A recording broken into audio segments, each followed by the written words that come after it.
Welcome back to my channel. আজ আমি আটা দিয়ে একটা সুন্দর হেলদি ও টেস্টি রেসিপি বানিয়ে দেখাবো।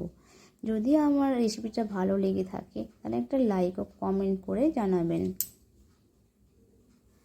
কড়াটা গরম হলে কিছুটা তেল দিয়ে দেব। তারপর তেলের মধ্যে জিরে ও সর্ষে ফোড়ন দেব। তার সঙ্গে পেঁয়াজ কুচিগুলো দিয়ে একটু নাড়াচাড়া করে নেব।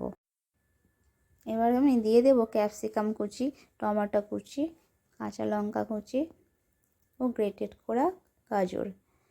ভালো করে নাড়াচাড়া করে নেব। আমি সবজিগুলোকে বেশি ভাজবো না, সামান্য একটু ভাজা ভাজা করে নিয়ে ওর মধ্যে আমি মশলা অ্যাড করব। প্রথমে হলুদ গুঁড়ো, তারপর কাশ্মীরি লঙ্কা গুঁড়ো দিয়ে দেব। দিয়ে ভালো করে একটু নাড়াচাড়া করে নেব। বন্ধুরা, আমি কোনো ভিডিওতে আমার ভয়েস রেকর্ড দিই না। আজ প্রথম এই ভিডিওতে আমি আমার ভয়েস রেকর্ড দিচ্ছি। যদি ভুল হয়ে থাকে ক্ষমা করে দিও। এবার আমি দিয়ে দেব সেদ্ধ করা সুইট পপকর্ন ও কাবুলি ছোলা। এবার সমস্ত উপকরণগুলো ভালো করে নাড়াচাড়া করে নেব। তারপর একটা ডাল কাঠা দিয়ে ভালো করে একটু ম্যাশ করে নেব। ম্যাশ করা হয়ে গেলে একটি পাত্রে নামিয়ে নেব।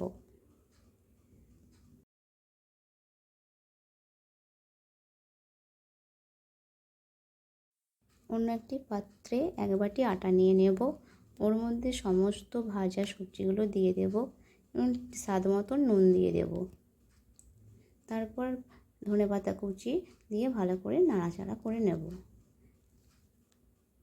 এবার অল্প অল্প করে জল দিয়ে একটা পাতলা ব্যাটার তৈরি করে নেব।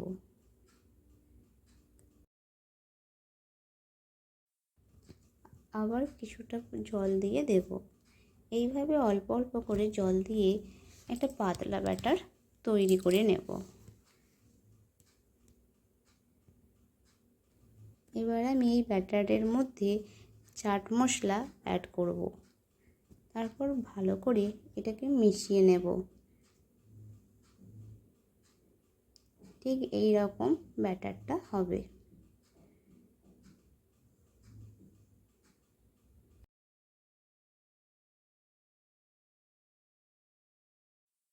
গরম চাটুর মধ্যে তেল দিয়ে এদিক ওদিক নাড়াচাড়া করে নেব।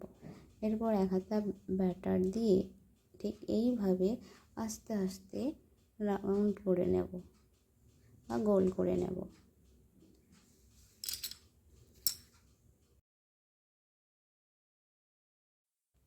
উপর দিকটা শুকনো হয়ে এলে এইভাবে সামান্য একটু তেল ছড়িয়ে নেব।